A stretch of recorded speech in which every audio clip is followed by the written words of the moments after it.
In 1958, historian Eric Hobsbawm published his book Primitive Rebels. In it, he presented a theory of social banditry.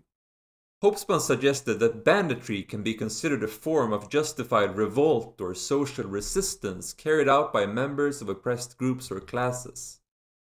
He looked at the myriad of legends and ballads in which historical or quasi-historical figures like Robin Hood in England, Janosik in Poland, or Diego Corrientes in Andalusia have been lauded as folk heroes who take from the rich, give to the poor, and fight injustices.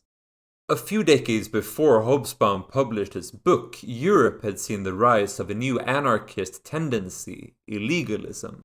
Bands of proletarian outlaws like the Workers of the Night and the Bonneau Gang had struck fear into the bourgeoisie as they took from the rich and gave to the...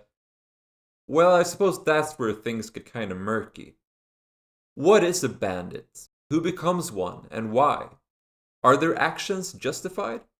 What's the philosophy of an outlaw, and does one ever really choose to become illegal? These are questions that I hope to answer in this video and an upcoming longer one, in which we dive into the world of illegalism. There we will meet anarchists, housewives, the world's first getaway car, and too many French mustaches to count. But before then, we need to sort out what a bandit actually is. This video should be viewed as a sort of introductory companion piece to the longer video about illegalism, rather than a standalone video essay, but it can hopefully be enjoyed as both. Now then, let's get into the video.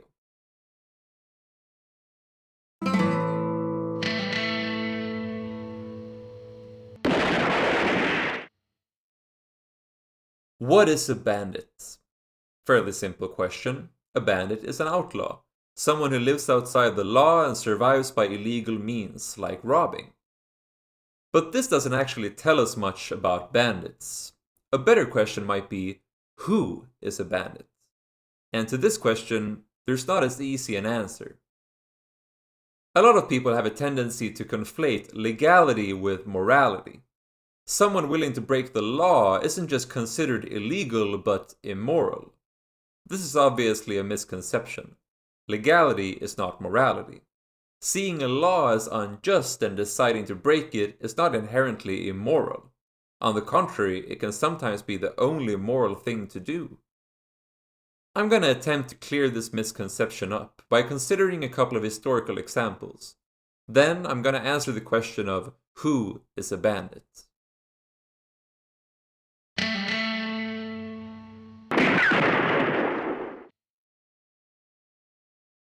Henry David Thoreau was an American author active in the mid-1800s. He wrote extensively about nature and the environment, harshly criticizing industrialism and exploitation.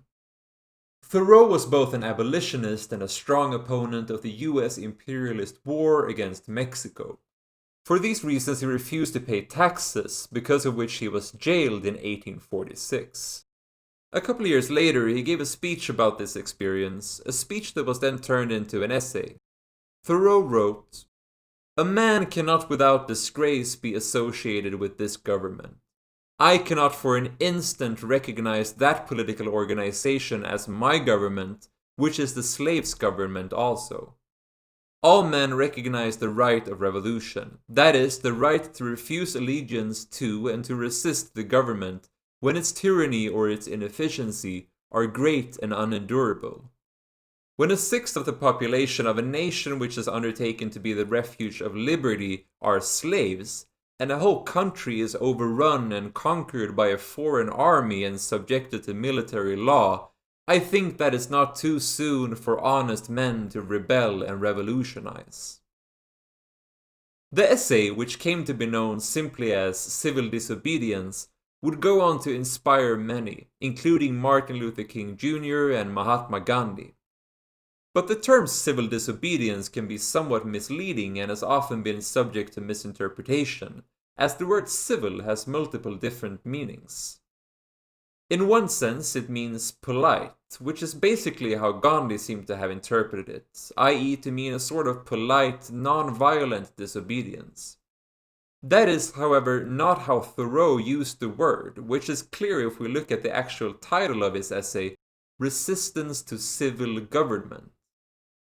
He did not propose that such resistance or disobedience should be polite. In fact, Thoreau understood quite well that it most often could not be polite, and that politeness usually doesn't get you very far.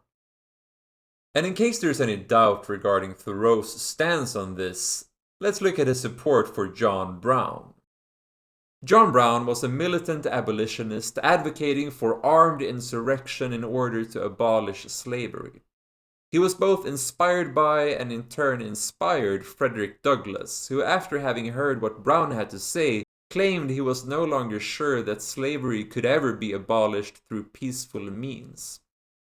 Brown was involved in setting up the Underground Railroad as well as his own militant counterpart to it, the Subterranean Passway.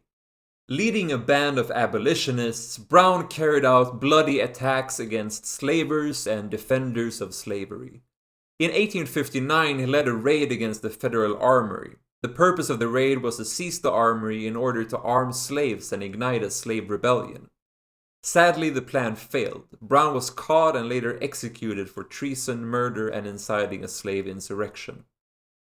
Thoreau wrote passionately of John Brown's honor and bravery, and in the months leading up to Brown's execution pleaded many times for his sentence to be revoked. Brown was about as far as one can come from civil in the polite sense of the word. He butchered slavers with a broadsword.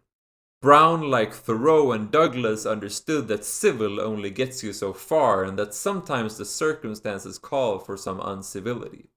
You can't expect to radically change anything without breaking a few eggs. Laws. You can't expect to radically change anything without breaking a few laws.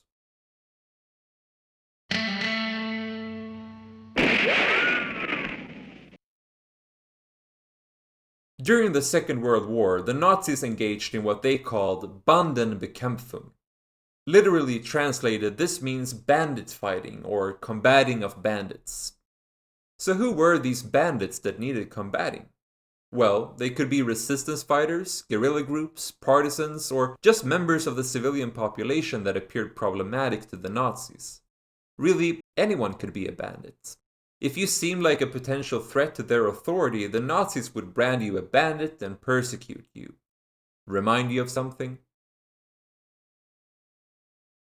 The phenomenon of Bandenbekämpfung shows a couple of things. For one thing, it supports the suggestion that acting illegally can in fact sometimes be the most moral thing to do. I think even the least radical viewer will agree that fighting Nazis is the opposite of immoral.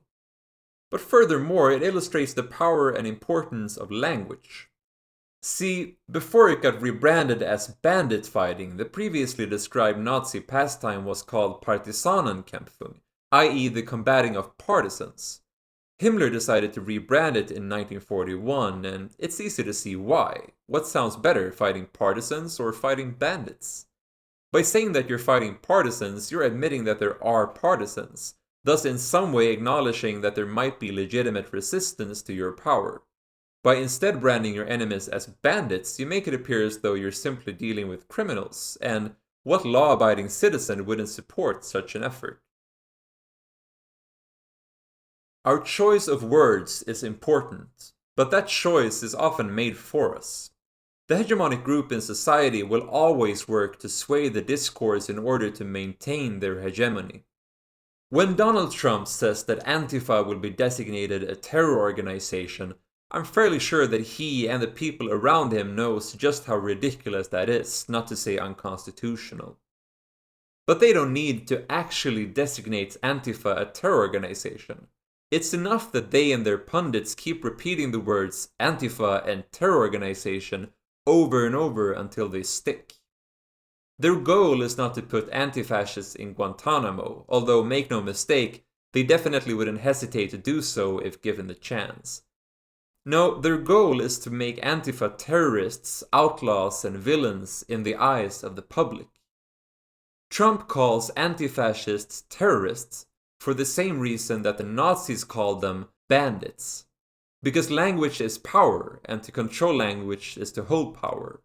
Oh, and because we're stuck in a nightmare of history constantly repeating itself. But don't worry, I'm sure we're gonna be fine. What's that? They're sterilizing minorities in concentration camps? Well, the media, right? They always blow everything out of proportion. I mean, concentration camps? Really? What is this, Germany? No. And also, Obama, right? Obama, he built the camps. And I mean, he's not a fascist, clearly. So I think we just probably shouldn't make that big a deal about it. And we're gonna be fine. It's gonna be fine. We're gonna be fine. So, with all this in mind, I would now like to return to the question of who is a bandit? I suggest that the most accurate answer is that a bandit is whoever society, or rather the hegemonic group in society, at any given point deems to be one. In a Nazi-controlled society, a bandit is whoever questions their authority and rejects their ideology. In a feudal society, a bandit is whoever refuses to be subject to serfdom. In a capitalist society, a bandit is whoever refuses to be exploited. And this is the type of bandit we will meet in the next video, as we explore the world of illegalism. Until then, take care of each other, like and subscribe for more Lefty History, Don't Talk to Cops, and I'll see you in the next one.